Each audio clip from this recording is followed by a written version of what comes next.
Encre d'histoire, Plume et Voix, Alban de Maigret.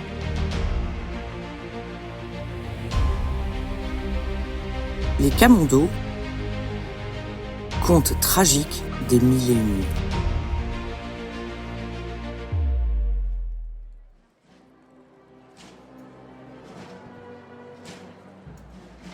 Le 18 octobre 1469, grâce à une fausse bulle pontificale pour autoriser un mariage entre cousins au deuxième degré, Ferdinand II d'Aragon et Isabelle Ière de Castille s'unissent à Valladolid. En unifiant leurs royaumes respectifs, Isabelle et Ferdinand vont régner sous le nom des rois catholiques, en posant les bases d'une Espagne unifiée. En marge de la Reconquista, qui vise à chasser les musulmans du pays pour regagner les royaumes envahis depuis le 8e siècle, l'Inquisition bat son plein. Une fois les morts boutés hors d'Espagne, les rois catholiques poursuivent la rechristianisation du pays. Ils signent en 1492 le décret de l'Alhambra qui ordonne l'expulsion des Juifs d'Espagne ou leur conversion. L'exode des familles juives les conduit dans différents foyers du bassin méditerranéen, notamment le Maghreb, l'Italie et l'Empire ottoman. Il semble qu'en 3 siècles, la famille Camondo émigrait à Constantinople, puis à Chypre, Venise, Vienne, Trieste, jusqu'au retour dans la capitale ottomane vers 1780 d'un certain Salomon Jacob, de nationalité austro-hongroise. Ce dernier fonde en 1802 la banque Isaac Camondo et compagnie, du nom de son fils aîné, et gère la fortune des vizirs stambouliotes. Les affaires sont prospères pour les séfarades, qui deviennent des figures incontournables du quartier de Galata.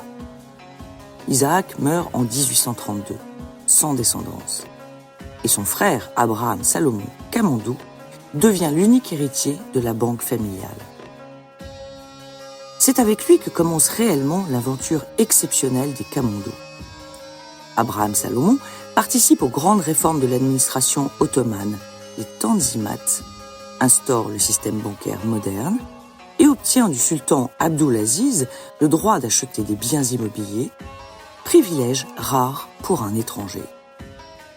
En plus de gérer la banque, il investit dans des boutiques, des fabriques, fait construire des immeubles et le fameux escalier Camondo à Galata qui relie Bancalar Kadessi, la rue des Banques, à la rue Camondo.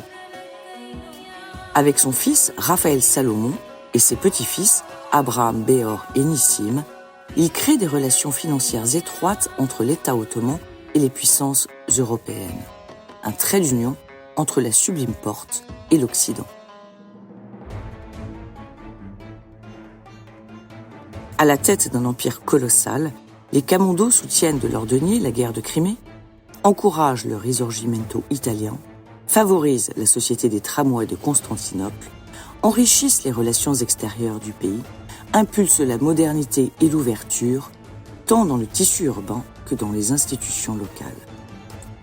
Durant sa longue vie, Abraham Salomon, patriarche des Camondos, est à plusieurs reprises décoré par les sultans. On l'envoie représenter la communauté austro-hongroise de Constantinople au mariage de l'empereur François-Joseph et Élisabeth de Bavière, la belle Sissi, en 1854.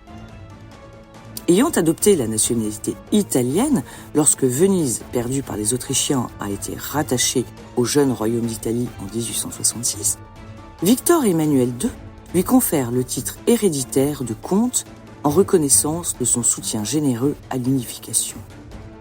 Il choisit comme devise « Fides et Caritas », foi et charité. S'ils vivent comme des pachas dans leur somptueuse résidence à Galata ou leur yali du Bosphore, les Camondos sont fondamentalement philanthropes, réformateurs et progressistes. Ils œuvrent pour la communauté juive locale et internationale. Mais leurs dons vont aussi aux déshérités de toute confession. Avec les Francos, un comité d'intellectuels juifs originaires d'Europe, ils créent à Constantinople des écoles calquées sur le modèle occidental, où le français et le turc sont enseignés aux élèves qui n'apprenaient jusque-là que l'hébreu et le judéo-espagnol, afin de leur ouvrir des carrières commerciales et politiques et de les ancrer dans leur pays. Bien qu'apatrides, quelques décennies avant Atatürk, et au-delà des clivages religieux, les Camondos inventent le sentiment de conscience citoyenne. Les synagogues, des hôpitaux, des orphelinats poussent sur leur impulsion.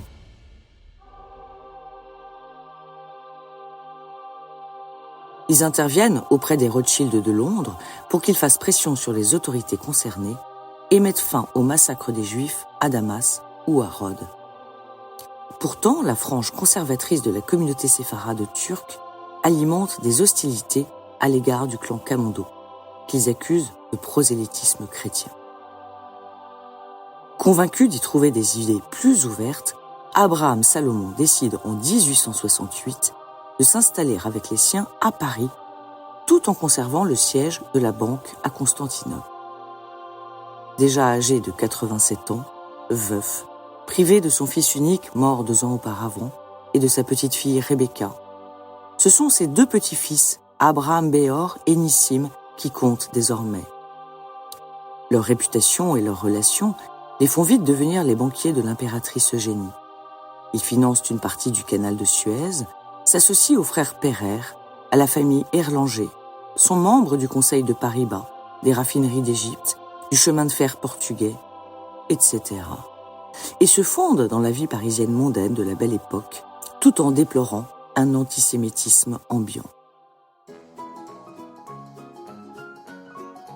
Élevés en petits parisiens dans leurs hôtels particuliers de la rue de Monceau, Clarisse et Isaac, enfants d'Abraham Béor, et Moïse, le fils de Nissim, continuent de faire prospérer les affaires.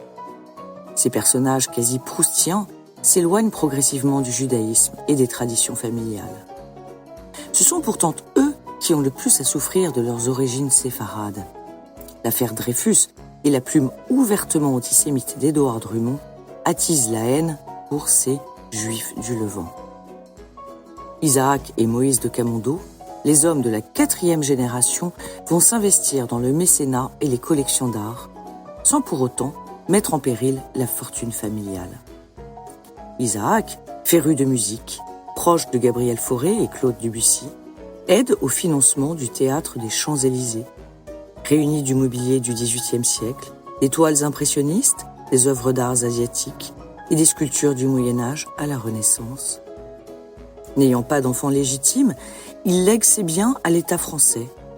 Ainsi, le musée du Louvre s'enrichit de son extraordinaire collection à sa mort en 1911, comprenant entre autres 5 Cézanne, 12 Degas et 14 Monet. Son cousin Moïse, quant à lui, se concentre sur le XVIIIe siècle et fait de l'hôtel qu'il a commandé à l'architecte René Sergent l'écrin idéal d'une impressionnante collection de meubles et objets datant du règne de Louis XV. En mémoire de son fils, aviateur mort pour la France en 1917, au Champ d'honneur, il nomme cette maison Nissim de Camondo et la lègue à l'Union centrale des arts décoratifs, dont il était le vice-président, pour en faire un musée.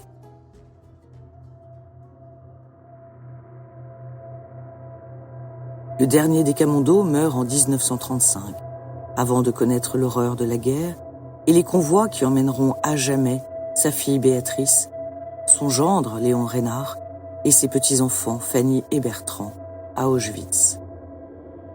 Il ne demeure de cette famille incroyablement philanthropique que le nom d'un escalier d'Istanbul, d'une école d'art prestigieuse et d'un musée à Paris.